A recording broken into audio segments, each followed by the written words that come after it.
right, I'm gonna get started in three, two, one. Today's message is called Right Message, Wrong Messenger. And it kind of goes to the human tendency to want to hear certain things from certain people. And even though maybe advice or the message might be something that's beneficial to a certain person, they may not receive it because they feel like the messenger that they want it from is more important than the message itself. So let's just say, for example, excuse me, maybe a person's poor and another person wants to be wealthy, and the person is not going to go to the poor person to get advice on how to be wealthy, even though there's a chance that that poor person may very well know how to get wealthy, because maybe you don't know. Maybe they used to be wealthy and they became poor for different reasons. Maybe they made a bunch of mistakes and they were like, just do the opposite of me. Whatever the case may be, the fact is that it tends to be that humans only want advice from people that they feel they can relate to in some way. We'll even go back to the Bible, right? So we're just getting out of Easter not too long ago. And the story of Thomas, where he wasn't there when Jesus supposedly showed up in the room with the rest of the disciples, who were all cowering, by the way, while the women were being out in the streets, the men were being scared in a building. But let's just leave that to the side.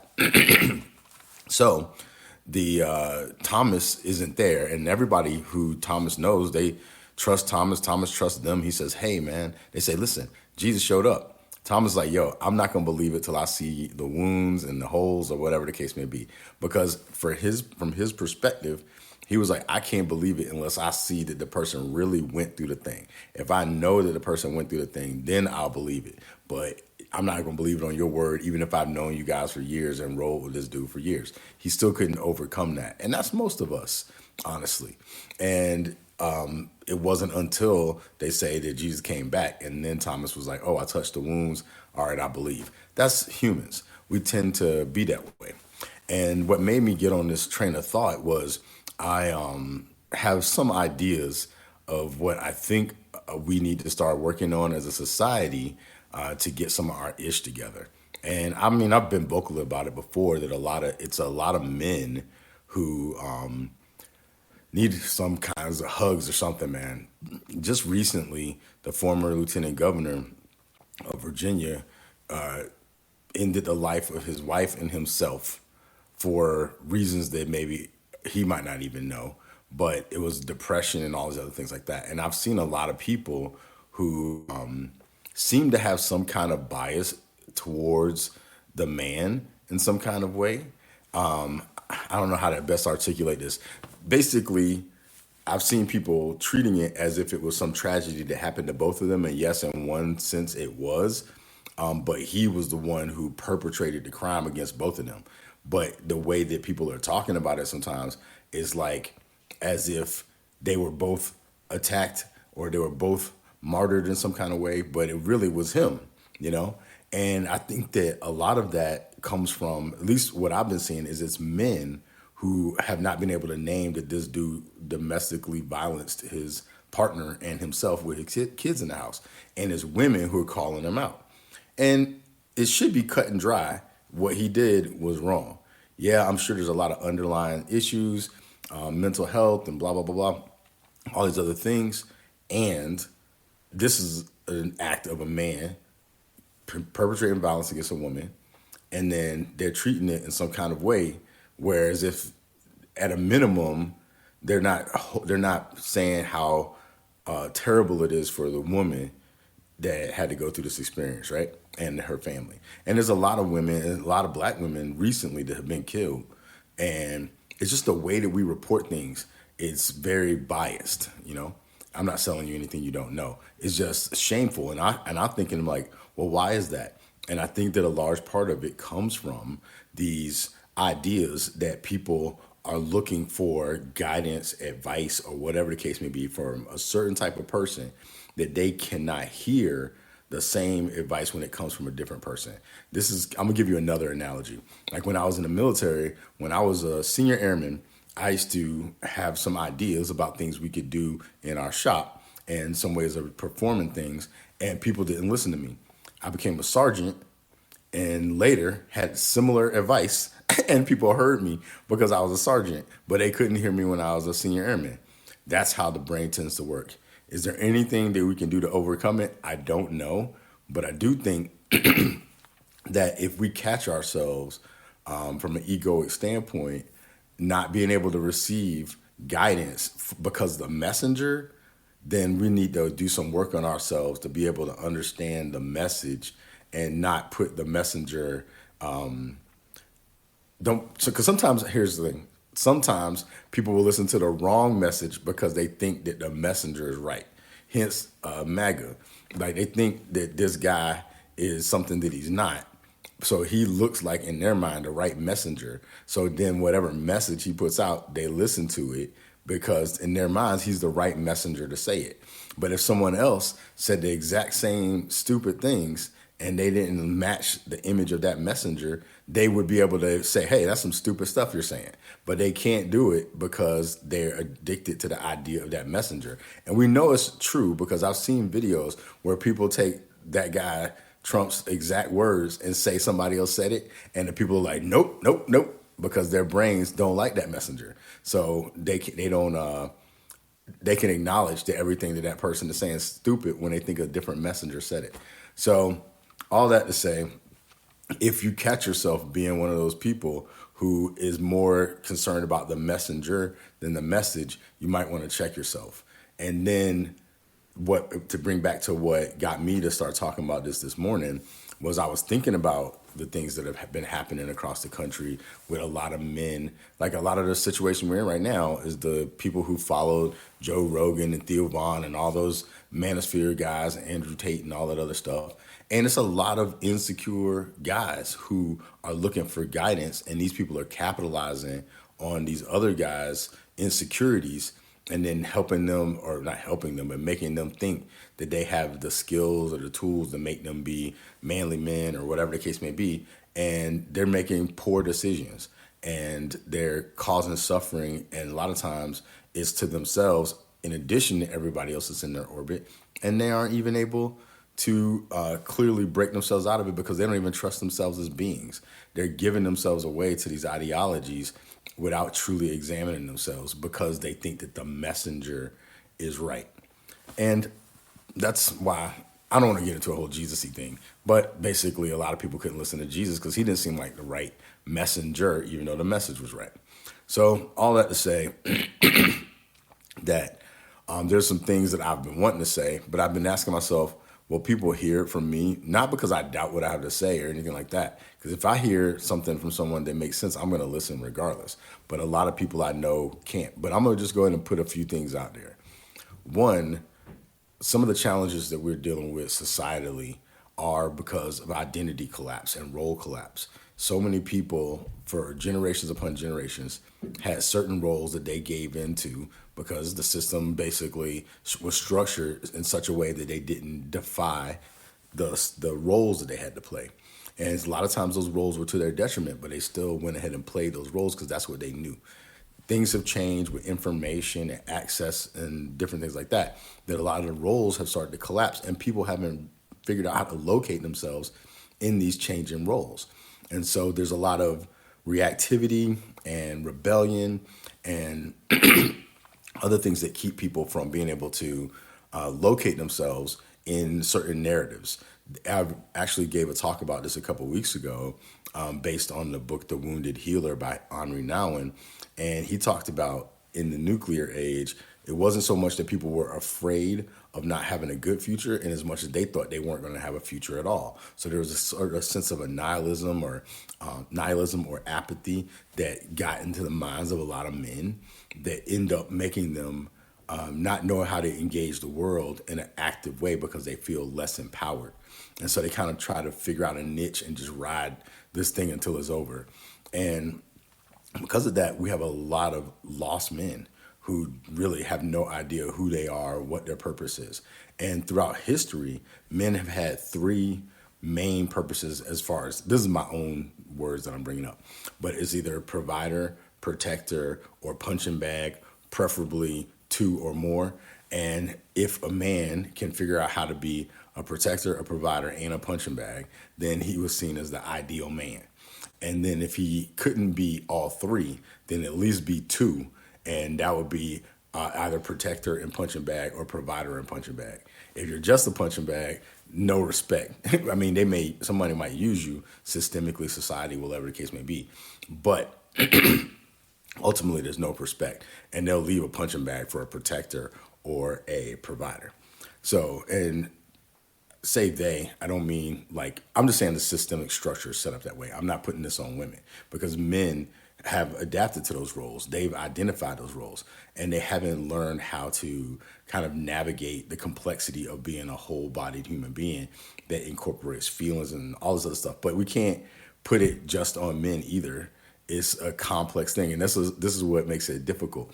Is like, if you have ever been in a relationship where you choose not to want to play those roles, like I've been in all three of those roles, and I pretty much, because of the nurturing that I had, and I don't mean nurturing in a positive way, because of how I grew up, where I was the only man in my household, and I was the oldest boy, I got treated a certain way, and my frame was, and messaging that I was receiving was that I was supposed to be a provider, a protector, and a punching bag. And so for a long time, I was able to do it with relative ease because I just grew up in that environment. But when I could see, when I should define punching bag a little bit more too. Punching bag basically means that someone can take their stuff out on you, but it doesn't affect you. So you just kind of go, and you take the hits, but then you just bounce back like a punching bag. And people have that expectation of men. And they also have the expectation of women. Some men do. It's a whole jacked up thing. And maybe I am the wrong messenger to say this now that I'm listening to myself out loud. But what I'm trying to communicate is that we have these different roles in our society, and those roles are collapsing, and men, most especially, don't know what to do with themselves, because if they lose their ability to provide, they feel like they're less than a man. They lose their ability to protect, they feel like they're less than a man. And if all they can do is be a punching bag, that's just sad. And so like relationships have a hard time when people don't understand their roles. And I'm sorry for using a man and woman, because that's not really just that. It's just an energy. I could say masculine, feminine, all these other things, but it's very hard to articulate, and maybe that's why it doesn't get talked about that much. But what I'm trying to communicate is that we have to figure out how to rebuild our expectations of each other in our society, because with these people having these role and identity collapse, they are becoming dangerous because they don't know what to do with themselves. They only know how to live in a system that enables them to practice some of those behaviors. And so because of that, a lot of people will start violence and war because it gives them a sense of living into that role of protector. If that's what they think their role is, they're going to be looking for something to protect. They're going to be looking for something to fight so that they can live into that identity. And that's why you see people creating this kind of discord.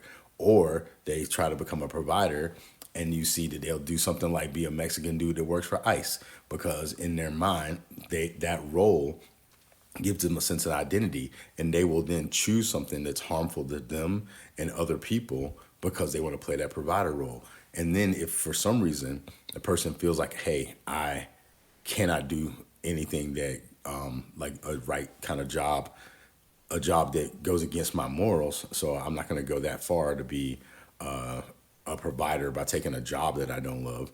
Hello, Jane. Or they don't have the constitution to be a protector, then they're going to take that other role. And then they start feeling ashamed of themselves. So it's a very complex system. And in order for us to be able to move out of that, which has been nurtured in us for millennia upon millennia, a lot of us are gonna have to figure out how to develop grace for the transitions that all of us are going through. Because when people can't locate themselves from an identity standpoint, it can be harmful to themselves or others. And so we have to figure out how can we create systems and societies and communities where people are able to figure themselves out with a lot more grace. Because right now, people are being told, like, you should figure this out by now. You should be that by now.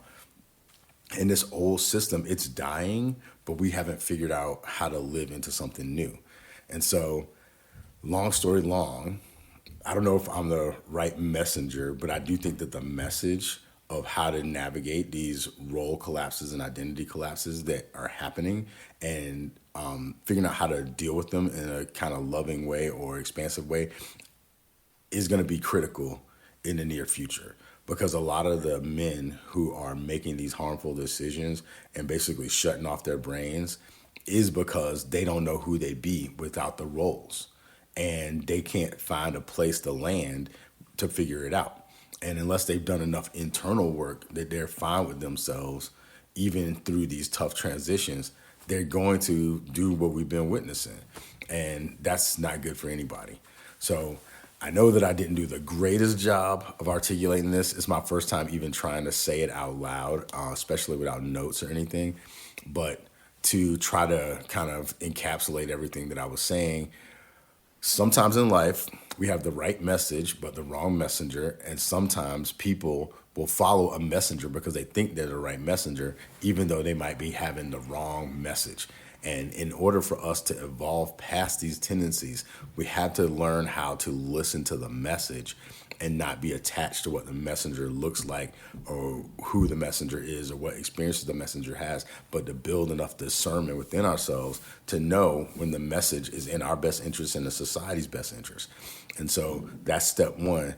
The other part of it was the awareness that a lot of the men who are causing a lot of the harm in our society right now are suffering from identity collapse and role collapse, and they don't know how to locate themselves in the world that we're in right now. And when people have our identity challenges and they haven't found a way to ground themselves, they can cause harm to themselves and others. And it doesn't matter what your identity is. We all struggle with that if we can't ground ourselves in a sense of identity that is unflappable, that we know who we are at our core. So even if how we show up changes, the core of who we are remains the same. And we have to learn how to build and cultivate spaces that people can figure that out for themselves, all while branching out and discovering. The way I look at it is like a tree, and the tree has to have a place to be rooted and grounded. But then from the rootedness and groundedness, it can feel safe to stretch out and to branch out and to extend itself.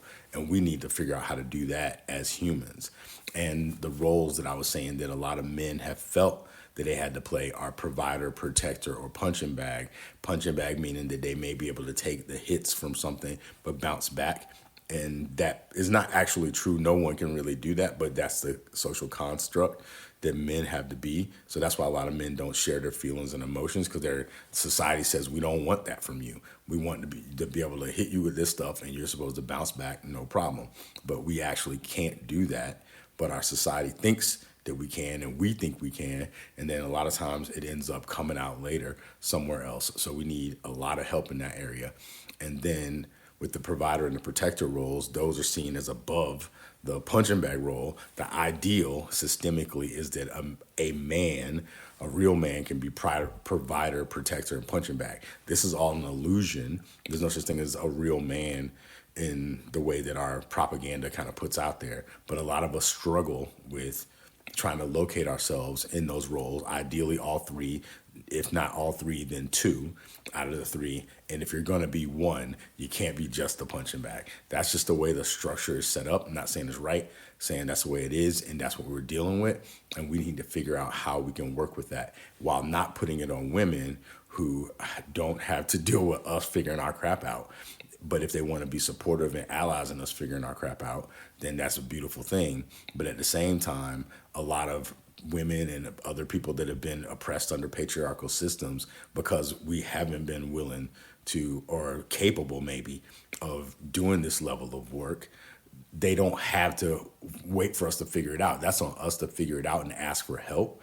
But if we can't ask for help from other people, then we ask help from each other and just make commitments to grow into whatever identities we're discovering about ourselves. Because there's a lot of men struggling. And I'm not saying poor men, poor men.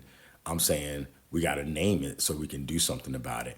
And maybe I'm not the right messenger to say that in a lot of people's eyes, but hopefully I am in a few people's eyes, so that we can, at least from my angle, I feel like I have to say something because I'm witnessing it. And so I feel like I have to say something. So the invitation today is, if you find yourself in contact with some of us struggling men, and regardless of whether you look like you're the right messenger or not, if you think this is the right message, then share it with people to help them figure out how to navigate this, because it's a complex system.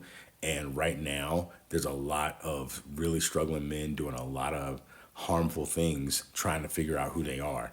And it's going to take a lot of us to be able to create spaces where we can figure that out. Yep. So I guess that's about it. Hopefully that lands with, hopefully it landed with you, Jane. Hopefully it lands with other people in some kind of way, if you can navigate through the journey for me getting to that point. And thanks for being here. And I'm still writing a lot, but I've been making the videos in between that because I really want to iron out the concepts that I'm thinking about, largely because they challenge a lot of the existing systems. And I don't know, I'm trying to figure out how to articulate it in a way that is communicable so people could say, hey, I can do something with this. So that's what I'm working on in the midst of making these videos and doing some other stuff. So appreciate you for being here. Thanks.